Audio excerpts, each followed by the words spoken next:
कृपा कर हमारे चैनल जंगल सफारी को सब्सक्राइब जरूर करें। धन्यवाद। एक नाम सुनते ही अचानक से दूसरी दुनिया में खोसी गई थी रिया। कॉलेज की जिंदगी का आखिरी साल था और गर्मी की सुबह पेपर देने जाते वक्त पुराने दिनों की याद उसे हमेशा की तरह आ ही गई थी। जब वह किशोरावस्था की चौखट पर जाकर खड़ी ही थी, उसे अपने रंग रूप पर थोड़ा थोड़ा गुमान होने लगा था। उसकी उम्र से कुछ साल बड़े युवा लड़कों की निहारती आंखें उसे इतना तो बता ही चुकी थी कि वह खूबसूरत है। जब भी वह कहीं जाती, लोग भीड़ में भी उसे निहारते। कभी कभी वह मन ही मन इतराती, तो कभी गंदी निगाहों से खुद को बचाती। लेकिन उसका मन कहीं जाकर अटका हो, ऐसा तो अब तक नहीं हुआ था। एक रात चाची के घर बैठकर टीवी देख रही थी। उसी वक्त दरवाजे पर कोई आया था। दरवाजा खुला हुआ था। रिया ने झांक कर देखा तो बाहर कोई रिश्तेदार दरवाजे पर खड़ा था। चाची ने उन्हें अंदर बुलाया। रिया को इससे कोई मतलब नहीं था कि घर में कौन आया है। उसे बस अपने टीवी देखने से मतलब था, जो वह बड़ी तल्लीनता से देख रही थी। इतनी देर में रिश्तेदार भी उसी कमरे में आकर बैठ गए जहां रिया तकिए से टिककर टीवी देख रही थी। लेकिन रिश्तेदार के साथ जो अजनबी चेहरा कमरे में दाखिल हुआ तो रिया का ध्यान अचानक ही उस चेहरे पर चला गया। सांवला सा चेहरा था। रिया चुपचाप उठकर किचन में चली गई, नाश्ता बनाने में चाची की मदद करने के लिए। चाची पकौड़े का घोल तैयार कर पकौड़े तल रही थी। इतने में रिया के भैया भी आ गए और उस नवेले चेहरे की पूछताछ शुरू हो गई। निशांत नाम था उसका और वह रिया के घर के पीछे सफेद वाले घर में रहता था।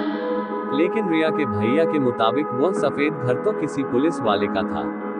भैया ने फिर पूछा कि आपके घर में कोई पुलिस विभाग में है क्या? जवाब आया, हाँ मेरे फूफा जी हैं। भैया तो संतुष्ट हो गए, लेकिन एक कंफ्यूजन जरूर हो गया।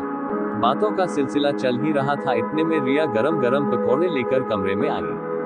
रिया ने जिद कर के बड़े प्यार से उन लोगों के पकौड़े खिलाए। नाश्ता चल ही रहा था कि रिया उठकर कमरे से बाहर जाने लगी। रास्ते में कुर्सियां रखी हुई थी, जिन्हें हटाते हुए निशांत ने रिया के लिए रास्ता बनाया। बस फिर क्या था, बाली उम्र पर लड़कों की इन्हीं शराफत का अक्सर का जादू चल जाता है, सो चल ही गया। बातों का सिलसिला खत्म हुआ और मेहमान अपने घर को चले। लेकिन इसके साथ ही एक और भी सिलसिला चल पड़ा था। हर शाम अब रिया जब अपनी छत पर जाती तो उसकी नजरें घर के पीछे वाले सफेद घर पर होती, जिन्हें छत पर किसी के आने का इंतजार रहता था। कुछ दिनों तक यही चलता रहा, लेकिन रिया के साथ अजीब वाकया होता था। रिया जिस छत पर किसी चेहरे को ढूंढती, वहां उसे कोई नजर नहीं आता। लेकिन उस सफेद घर के बगल वाले एक छोटे से घर की छत पर जरूर कोई उसे देखने के लिए रोज आया करता था। रिया कुछ समझ नहीं पा रही थी। वो ये जानने का प्रयास कर रही थी कि क्या ये शख्स वही है जो उसके घर का मेहमान बनकर आया था और दिल में बस गया, या फिर कोई अजनबी चेहरा। लेकिन ये चेहरा अजनबी तो नहीं लगता, बहुत कुछ जाना पहचाना ऐन अपना सा लगता है। रिया ने अभी 9वीं की परीक्षा पास की थी। वो गर्मी की छुट्टियां ही थी, जब छत पर हर शाम एक दूसरे की झलक दिखाई देती थी। घर बहुत पास भी नहीं था, इसीलिए चेहरा भी धुंधला सा ही दिखाई देता था। लेकिन छत पर उसका होना ही दिल के रूमानियत के हजारों जज्बातों से भर देता था। दोनों एक दूसरे की निगाहों से छुपते छुपाते एक दूसरे को देखा करते थे। और अब यह आदत बन चुकी थी कि शाम से लेकर रात को छत पर सोने तक निगाहें उस छत पर होती थी। सुबह उठते ही निगाहें फिर उसी छत पर जा टिकती थी। दोनों की ही छत पर किनार नहीं होने का सबसे बड़ा फायदा यही था। जब जिसकी नींद खुलती, बिस्तर पर लेटे लेटे ही एक दूसरे को देखना शुरू कर देता। जैसे दुनिया भर की रूमानियत इन दोनों को बख्शी हो खुदा ने। तुझे देख देख सोना, तुझे देख कर है जगना, मैंने ये जिंदगानी संग तेरे बितानी, तुझमें बसी है मेरी जान। हाय जिया धड़क धड़क जाए। अब रिया को वह सांवली शक्ल कुछ भूली सी लगने लगी थी। गर्मी की छुट्टियों का हर दिन लगभग ऐसे ही गुजरने लगा। उधर निशांत भी 12वीं क्लास पास करके इस साल कॉलेज में दाखिल होने वाला था। अब ये सिलसिला बढ़ने लगा था और रिया की सहेलियां भी उस अजनबी के किस्सों से वाकिफ थी। कॉलेज खुल चुके थे। रिया की सहेली दीप्ति भी इस साल कॉलेज जाने वाली थी, जिसका उत्साह रिया और पारुल पर भी चढ़ा था। भले ही रिया और पारुल स्कूल में थे, लेकिन तीनों मिलकर घंटों तक स्कूल, कॉलेज और जहान की बातें करते और हंसी ठहाके लगाते। गर्मी की छुट्टियां खत्म हुई। रिया और पारुल के स्कूल शुरू हुए और दीप्ति के कॉलेज। अब तीनों सहेलियों के बीच चर्चा का नया विषय केवल कॉलेज के किस्से थे जो दीप्ति उन्हें सुनाती थी और तीनों मिलकर मजे से चर्चा करती। कॉलेज के दिन में पहला प्यार न हो ऐसा कम ही होता है। बाली उम्र पर प्यार के छींटे पड़ ही जाते हैं। अब दीप्ति को भी कॉलेज में कोई पसंद आने लगा था जिसके बारे में खूब बातें होती। दीप्ति अपने किस्से सुनाती और रिया अपनी छत वाले किस्से। जब से रिया के स्कूल खुले थे, निशांत रोज सुबह उसे स्कूल के समय पर दिखाई देता था। निशांत ने रिया को देखने के लिए सुबह की सैर शुरू की थी। रिया साइकिल से स्कूल जा रही होती और निशांत सैर से लौट रहा होता। फिर दोनों की नजरें मिलती। धड़कते दिल से एक दूसरे को देखकर दोनों आगे निकल जाते। जो बिजलियां गिरती थी सुबह सुबह उसकी कसक दोनों ही जानते थे बस। इधर दीप्ति का एक तरफा आकर्षण भी अपनी कहानी गढ़ रहा था। शहर में एक छोटा सा मेला लगा हुआ था। पारुल का प्रोग्राम तो नहीं बन पाया लेकिन दीप्ति और रिया अपनी साइकिल से मेला देखने निकले ही थे कि कुछ दूर आगे जाकर निशांत दिखाई दिया जो अपनी साइकिल से कहीं जा रहा था। रिया के मन में लड्डू फूट रहे थे, दीप्ति को ये बताने के लिए कि यही है वह लड़का जो उसे छत से देखता है। रिया ने आगे निकल चुकी दीप्ति को आवाज लगाई और खुशी से फूली न समाते हुए कहा, दीप्ति यही है वो। दीप्ति भी बेहद उत्साहित थी निशांत के देखकर। वह भी रिया को यही बताना चाहती थी कि यही है वह जिसे कॉलेज में दीप्ति पसंद करती है। गुड्डे गुड़ियाएं और कपड़े तो होते थे एक जैसे। प्यार में यही इत्तेफाक हुआ। कहानी में ना मोड़ आ चुका था। दोनों हैरान भी थी और हंसी भी नहीं रुक रही थी। हालांकि निशांत का झुकाव रिया की तरह था, इसीलिए दीप्ति ने ध्यान हटाना ही उचित समझा और अपनी दोस्ती निभाई। अब दीप्ति ने ही निशांत का नाम पता करके रिया को बताया। बस फिर क्या था, नाम और सरनेम जानकर तो टेलीफोन डिक्शनरी में से नंबर ढूंढने का प्रयास किया गया। 5 से 6 रॉन्ग नंबर लगाने के बाद निशांत के घर का असली नंबर भी मिल गया था, लेकिन उसने कभी फोन नहीं उठाया। एक शाम रिया अपनी सहेली पारुल के घर पर खिड़की से बाहर झांक रही थी। शाम करीब 4:45 बजे का समय था। तभी उसे दूर से निशांत की कदकाठी का कोई धुंधला सा अक्स आता हुआ दिखा। जैसे जैसे वह नजदीक आ रहा था, रिया के दिल की धड़कनें बढ़ रही थी। रिया ने जल्दी से पारुल और दीप्ति को आवाज लगाई, अरे जल्दी आओ ना, निकल जाएगा वह। 2 घंटे तक आंखों की इस मुलाकात का सुरूर उतरा भी नहीं था कि निशांत की वापसी हुई। तीनों सहेलियां बाहर के बरामदे में बैठी थी।